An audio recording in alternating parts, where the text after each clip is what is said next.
Well, ngayon amigo ay ating pag-uusapan ang tao natatapos sa US dollar bilang isang reserve currency sa mundo, kung saan ang tao manong ito ang isa sa pinakamakapangyarihan sa mundo na kayang pabagsakin ang mga malalaking bansa gamit ang kanyang solong desisyon lamang. Sino ba ang tao na tinutukoy nito? At paano niya pababagsakin ang US dollar gamit ang kanyang sariling desisyon? Yan ay ating alamin. Ngunit bago tayo magpatuloy amigo, ay maaari bang pakisubscribe ng ating channel? Dahil marami ka pang dapat na malaman sa mga kaganapan sa ating bansa at sa buong mundo. Maaring hindi mo alam, ngunit meron lamang talagang isang bagay ang nagbibigay ng kapangyarihan sa US dollar sa entablado ng mundo ngayon. Tinatawag ito ng ilan na black gold, ngunit karamihan sa atin ay kilala lamang ito bilang langis. Ang langis ang nagpapaikot sa mundo at ito ay tinuturing na pinakamahalagang kalakal, ngunit mayroong napakalaking pagbabago sa pananaw para sa langis, isang bagay na kinasasangkutan ng tatlo sa pinakamakapangyarihang pinuno sa mundo. At ito ay isang kaganapan na maaaring magresulta sa pagbagsak ng US dollar. Karamihan sa mga bansa sa daigdig ay gumagamit ng US dollar sa pangalakal at iba pang transaksyon na may kaugnayan sa langis. Kaya ating alamin ngayon ng patungkol sa kung paano responsable ang langis sa pagbibigay ng kapangyarihan sa US dollar sa nakalipas na 50 taon at kung paano noong nakarambuan pa lamang ay nagsisimula ng bumaba ang US dollar sa langis at kung paano ito maaaring makaapekto sa buhay sa mundo para sa ating lahat. Ngunit bago natin talakayin ang malaking gaganapan na ito na hantong sa pagbagsak ng US dollar, ay atin munang talakayin ang kasaysayan ng dolyar at langis. Ang US dollar ay ginamit upang makuha ang kapangyarihan nito mula sa ginto. Ang bawat US dollar na umiikot sa buong mundo ay kailangang i-back up ng pantay na halaga ng ginto sa mga American vault. Noong 1971, inalis ni dating US President Richard Nixon ang US dollar sa pamantayang ginto. Mayroong maraming napakadiplomatikong dahilan na sinabi ni Nixon kung bakit ito nangyari. Ngunit maraming tao naniniwala na ang tunay na dahilan ay naubusan lamang ng ginto ang Estados Unidos. Karamihan din sa mga tao sa oras na iyon ay nagsasabi ng US dollar ay nalilink lamang sa anumang bagay. Dahil 2 taon lamang pagkatapos umalis ang Estados Unidos sa pamantayan ng ginto, ay nalink ito sa isang bagay na mas mahalaga. Isang bagay kung saan umaasa ang mundo at ang bagay na iyon ay ang langis. Noong 1973, ang digmaang Yom Kippur ay nakipaglaban sa pagitan ng Israel at isang pangkat ng mga bansang Arabo. Nanalo ang Israel sa digmaan, ngunit pagkatapos ay nais sa mga bansa sa kabilang panig na parusahan ng mga bansang sumuporta sa Israel. Noong panahong iyon, ang Saudi Arabia ang pinuno ng OPEC o ang Organization of Petroleum Exporting Countries na isang organisasyon ng mga bansang nagluluwas ng petrolyo. At nagpasya silang maglagay ng embargo sa mga bansang sumuporta sa Israel sa digmaan at itigil ang pagbebenta sa kanila ng langis. Mga bansa tulad ng Canada, United Kingdom, Japan at United States. Dahil kung gaano karaming langis ang na-export mula sa gitnang silangan, ay nagdulot ito ng pagtaas ng presyo ng langis sa buong mundo. Ang pagkawala ng langis ay tumaas ang 300% at naging sanhi ng pagsisimula ng isang napakalaking pandaigdigang krisis sa langis. Inilarawan sa puntong ito kung gaano kalaki ang kapangyarihan ng mga bansang gumagawa ng langis sa ibang bahagi ng mundo at kung gaano kabilis magbago ang estado ng mundo sa isang solong desisyon lamang. Ngayong pagkatapos magsimula ang krisis sa langis noong 1970s, nagpasya ang Estados Unidos na kailangan itong gumawa ng isang bagay upang patatagin ang presyo ng langis. At kaya nagsimula ang talakayan nito sa Saudi Arabia upang makasan ang krisis.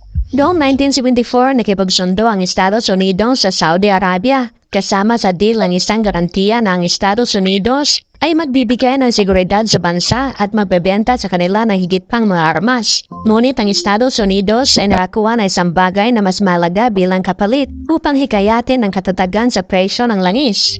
Sumang-ayon ang Saudi Arabia na isagawa ang lahat ng kanilang kalakalan sa langis sa US dollar. At sa lalong madaling panahon, halos lahat ng iba pang bansang nag-i-export ng langis sa mundo ay nagsimula ng gumawa ng ganoon din. Ngayon, higit sa 80% ng lahat ng langis na ipinagkalakal sa mundo ay ginagawa sa US dollar. At ito ay dahil sa kasunduan na ginawa sa pagitan ng Saudi at US noong 1970s. Nagresulta ito sa pagiging matatag na ekonomiya ng langis sa nakalipas na 50 taon. At binigyan din ito ang 6 na napakalaking kapangyarihan sa pananalapi dahil sa bilyon-bilyong dolyar na kailangang ipagpalit sa pera. Gayunpaman, tila ang bahaging ito ng seguridad sa pananalapi sa Estados Unidos ay malapit ng maglaho. At ito ay dahil lamang sa kagagawan ng isang tao.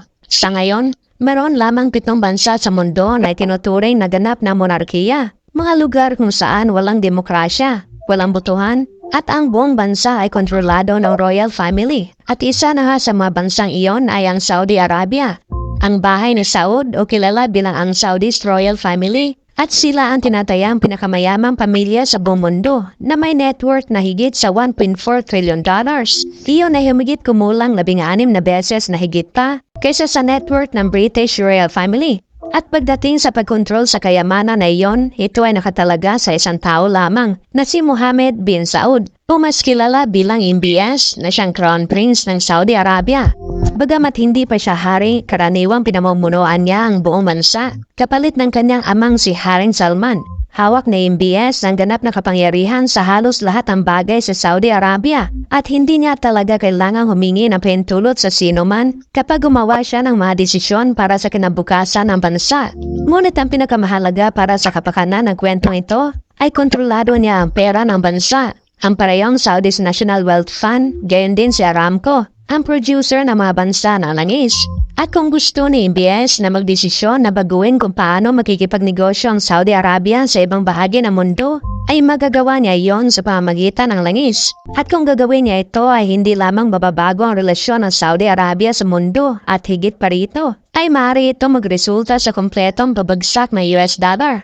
Ngayon ay pag-uusapan natin ang malaking pagbabago sa pandaigdigan langis at pera na maaari mangyari ngayon. Dahil karamihan sa kalakalan sa mundo sa langis ay kasalukuyang nangyayari sa US dollar na tinutukoy bilang petrodollar. Gayunpaman, ang ilang kamakailang balita ay nagpapakita sa atin ng Estados Unidos ay malapit nang mawala ang kapangyarihan nito sa malaking paraan. Ang China ay kasalukuyang pangalawang pinakamalaking maimili na langis sa mundo. Ngunit tulad ng lahat ay kailangan pa rin nilang bumili ng kanilang langis gamit ang US dollar. Para sa China, ito ay isang ideal dahil ang Estados Unidos ay ang kanilang katunggali sa entablado ng mundo.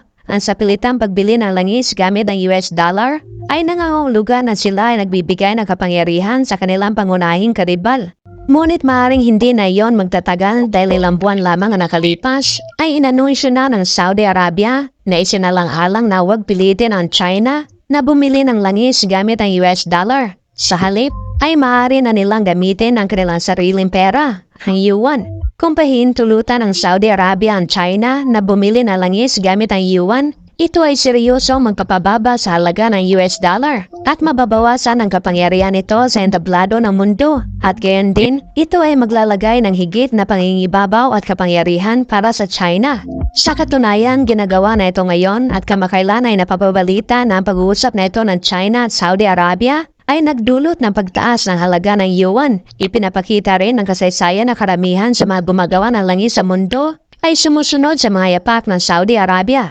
Kaya't kung papayagan nila ang ibang currency kagaya ng yuan sa pagbili ng langis, ay malamang ganoon din ang iba. At ito ay maaaring magsimula na isang domino effect na mahalagang alisin ang uling bagay na pupunta sa halaga ng Estados Unidos. Sa madaling salita, ito na marahil ang simula ng pagtatapos ng US dollar. Kung i-disconnecta ng mundo ang dolyar ng US mula sa langis, nangangahulugan ito na bababa ang halaga ng US dollar. At kung gayon, kung ang iyong mga asset o pera ay nasa US dollar, o kung ang iyong negosyo ay nakabatay sa US dollar, maaari itong maapektuhan kung sakali mang bumagsak ang US dollar bilang resulta ng mga bagong galaw sa langis ng mundo. Amigo, anong masasabi mo sa storya natin ito? Kaya bang babagsakin ng Saudi Arabia ang US dollar? Well, comment down your opinion para mapag-usapan natin ang iyong reaksyon patungkol dito.